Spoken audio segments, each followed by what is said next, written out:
Yo voy a intentar hablar sobre polifenoles, antioxidantes relevantes para la salud humana, y quiero poner esto en un aspecto artístico, y como estamos en la ciudad en el cual el arte sobresale por todos lados, quería hacer notar que los alimentos y el arte han estado unidos durante muchos años, y mi intención es unir los alimentos con la ciencia, que es la otra parte interesante de la vida.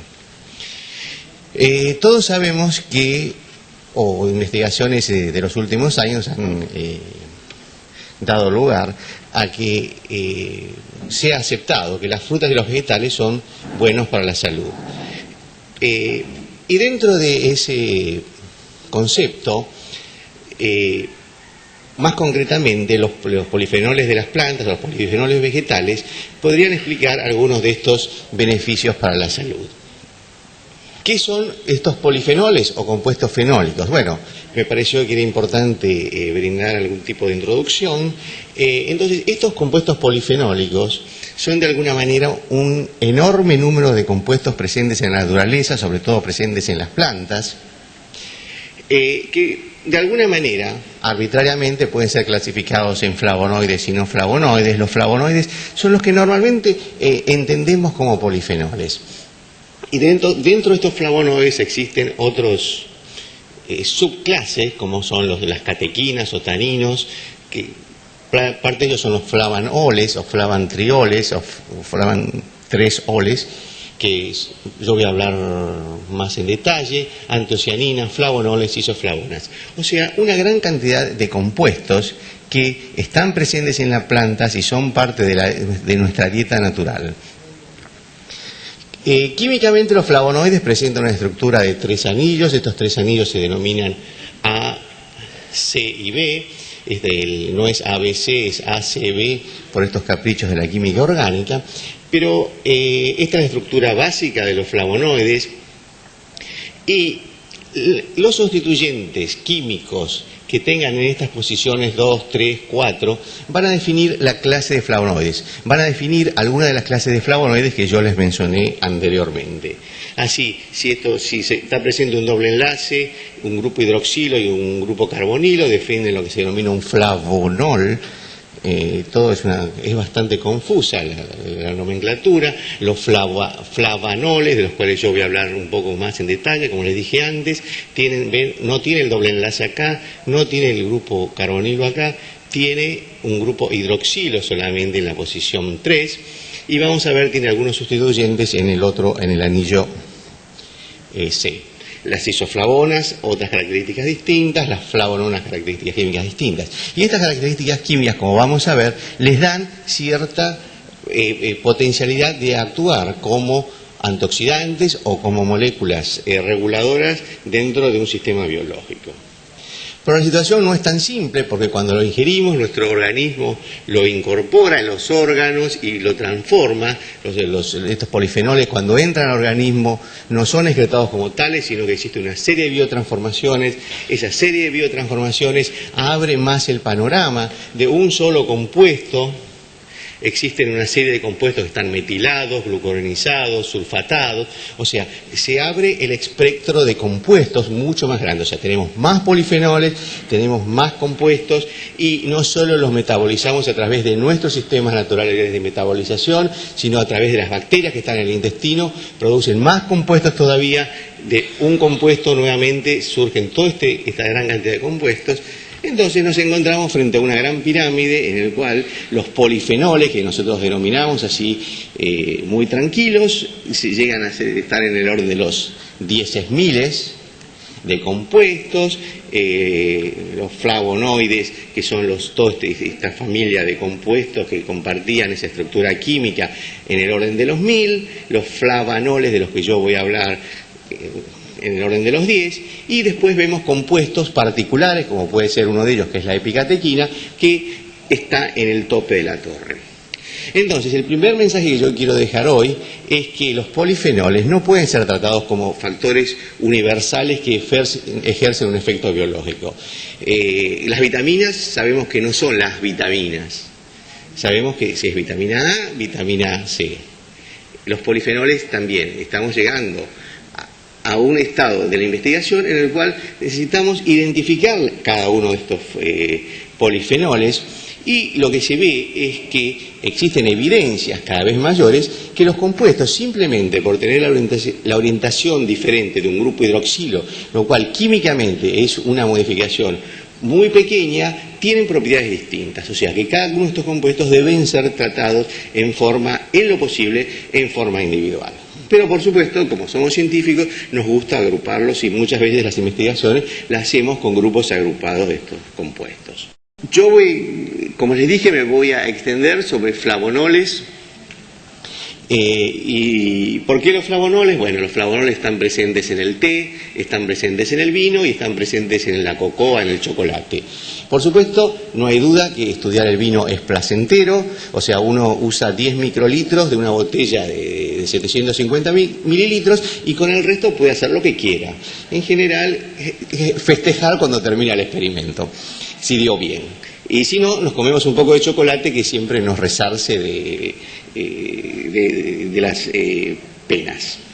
Té, vino, chocolate tienen como característica poseer en su composición estos compuestos químicos que son los flavanoles.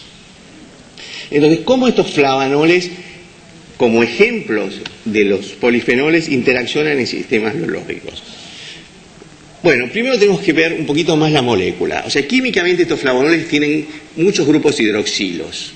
Estos grupos hidroxilos les dan ciertas características, como vamos a ver más adelante, y muchas veces estos compuestos, que los vimos antes como esta unidad ABC, también se oligomerizan, o sea, forman compuestos más grandes que se denominan procianidinas. O sea, los compuestos pueden estar como monómeros, o pueden estar como oligómeros, como moléculas más pequeñas o como moléculas más grandes. Recuérdenlo porque vamos a ver más. Ahora, acerca del tema que me trae. ¿Pueden estos flavonoles actuar como antioxidantes? Bueno, hay una cantidad de literatura muy extensa que indica que sí. O sea, experimentos in vitro de toda naturaleza en el área de investigación que ustedes quieran indican que cuando los tenemos en un tubo de ensayo frente a otros compuestos que son más oxidantes, estos compuestos protegen a los blancos biológicos. Y eso se demuestra con muchos estudios de estructura-actividad. Se espera que este compuesto, por tener esta sustitución o la otra, sea más antioxidante, y así lo es. Todo en el tubo de ensayo. Cuando vamos a animales, también hay suficiente evidencia experimental mostrando que estos compuestos pueden, de alguna manera, modificar ciertos parámetros de lo que se denomina estrés oxidativo, ciertos parámetros de oxidación en el sistema biológico. Y existe suficiente literatura, y cuando vamos ya a nivel humano, bueno, por supuesto, la situación es más complicada desde el punto de vista de la nutrición clínica, pero también existe evidencia que estos compuestos podrían modificar marcadores de daño oxidativo, marcadores de daño sobre las biomoléculas por oxidación. ¿Cuáles son los mecanismos moleculares? Bueno, principalmente me voy a referir a 3 mecanismos. Uno es la reacción directa con radicales libres. Creo que el concepto de radicales libres ya todos lo conocen. Un radical libre es una molécula de alta reactividad que es mala o hipotéticamente mala para la célula. Pueden interaccionar con membranas. Yo voy a mostrar alguna evidencia que no solo necesitan atrapar un radical libre, también pueden modificar biofísicamente las características de una membrana de una célula, entonces hacer que esta célula reaccione oxidándose. Y también interacciona con muchas proteínas y regular la actividad de muchas enzimas. Reacción con radicales libres o quelando metales. Los metales son importantes en catalizar todas las reacciones de oxidación, y estos flavonoides son capaces de lo que se denomina quelar metales. Por ejemplo, el hierro es un metal activo. Si ustedes se acuerdan, esta es la molécula de flavonol o de catequina, dependiendo, como yo le decía, de catequina o epicatequina, depende de la orientación de este grupo hidroxilo. Tiene 2 grupos hidroxilos en la posición 3, 4, y estos de alguna manera químicamente sacan el hierro del sistema biológico, con lo cual ejercen su función antioxidante. También atrapan radicales libres. Si representamos un radical libre como un peróxido con una cadena R adicionada, lo que tiene que hacer es entregarle un hidrógeno para que se reduzca el radical libre deja de ser activo, este radical libre es muy dañino, deja de ser dañino y forma un radical libre del flavanol que es, por supuesto, menos activo, y esa es la base de la capacidad antioxidante de estos compuestos. Todo esto funciona, como les dije antes, in vitro, tuvo un ensayo excelente, podemos determinar distintos parámetros, uno de esos parámetros es el potencial de reducción.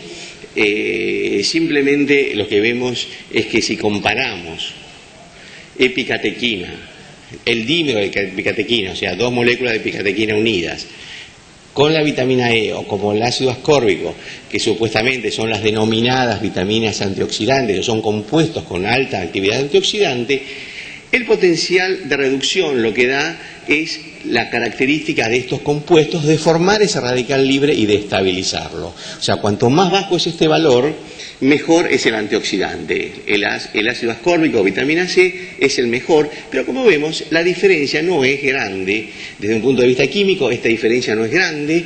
O sea, y toda la epicatequina, los dímeros no está determinado, pero la epicatequina tiene valores semejantes al del alfa-tocoferol y del ascorbato.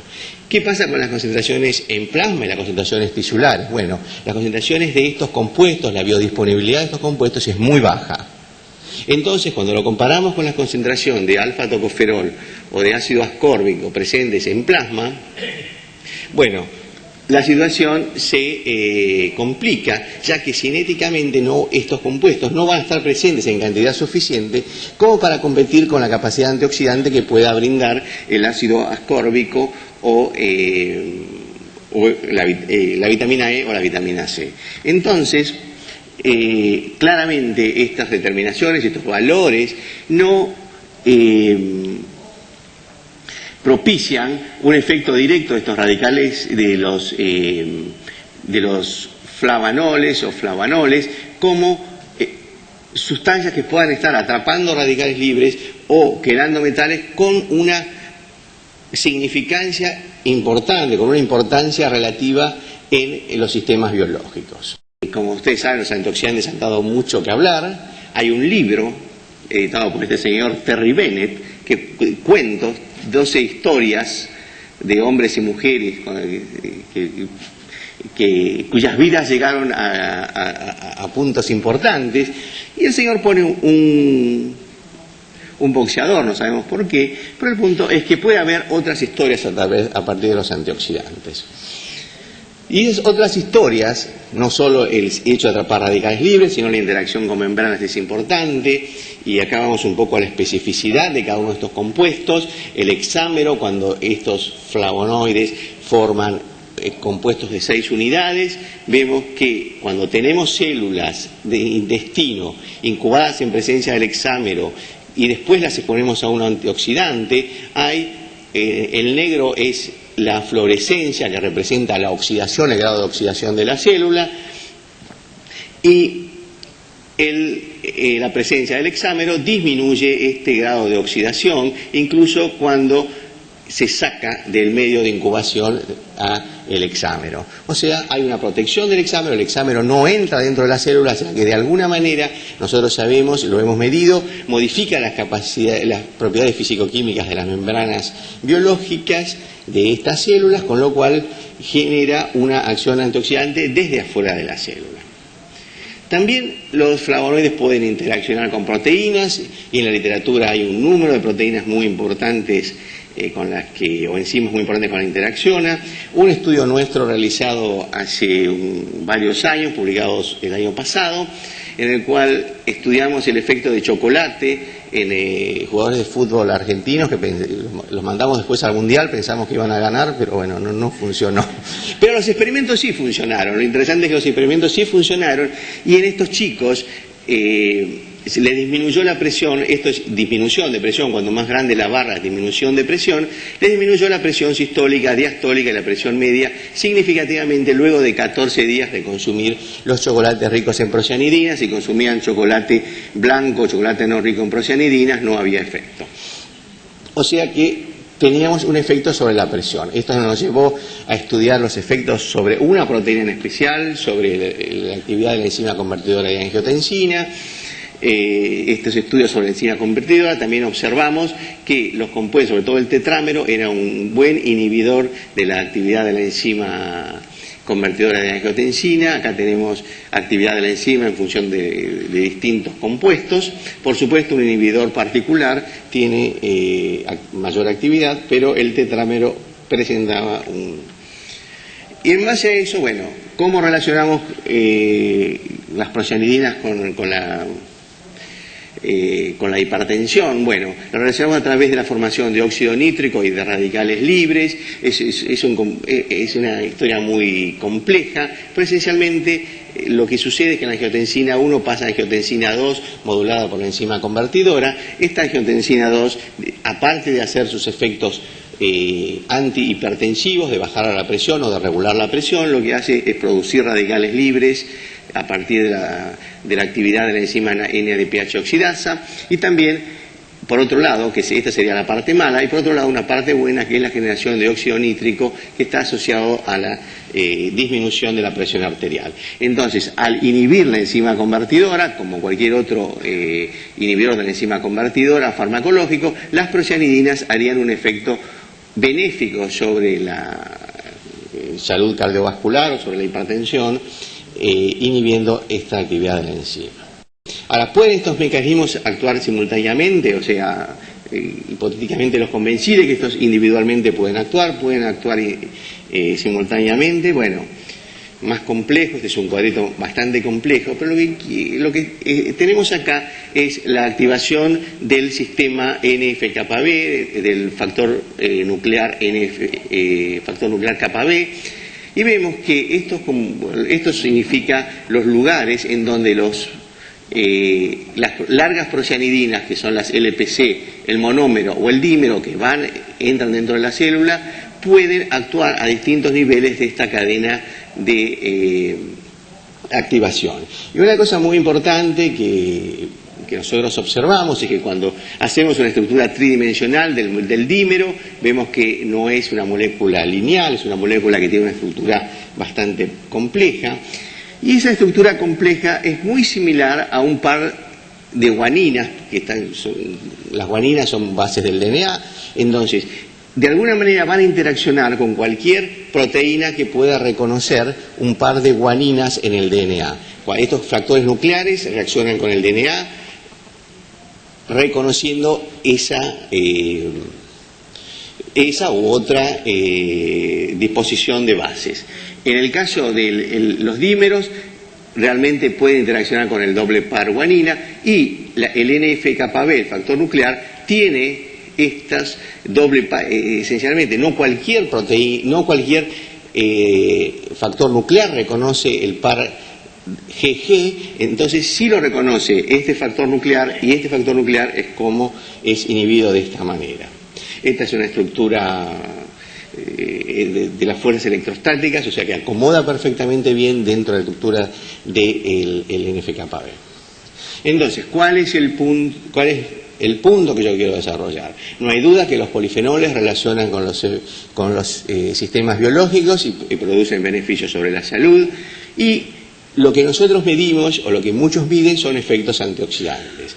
Y durante muchos años, durante mucho tiempo, esos efectos antioxidantes fueron directamente relacionados con la capacidad de estos compuestos de atrapar radicales libres.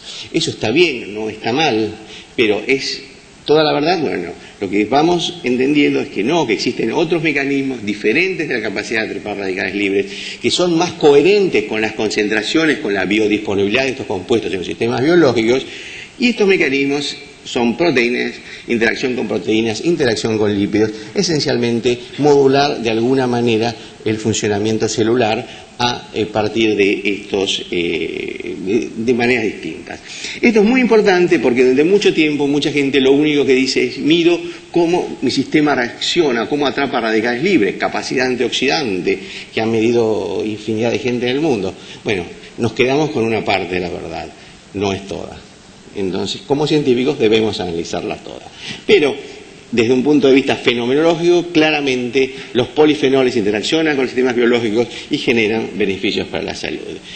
Y como la relación entrópica entre el tiempo y la memoria es importante, mi tiempo se va acabando y yo quiero que ustedes guarden en la memoria algunas cosas, que los polifenoles son moléculas individuales, no podemos tratarlos más como un grupo de moléculas, que aparte de la capacidad de atrapar radicales libres tienen otras funciones biológicas y son importantes, y a la hora de ver los efectos sobre la salud deben ser consideradas, que hay una estructura química, que la presencia de grupos hidroxilos muchas de las estructuras químicas justifican y explican esas interacciones biológicas, y que la absorción, biodisponibilidad son factores importantes para considerar frente a eso. Todo esto fue hecho por toda esta gente, que fueron los que realmente trabajan o trabajaban, algunos de ellos, mientras yo presento esto. Corresponsable de muchos de estos trabajos es la doctora Patricia Oteiza, y el support, bueno, fue brindado por distintas instituciones de Argentina, empresas de los Estados Unidos y últimamente el Instituto Nacional de la Salud. Muchas gracias.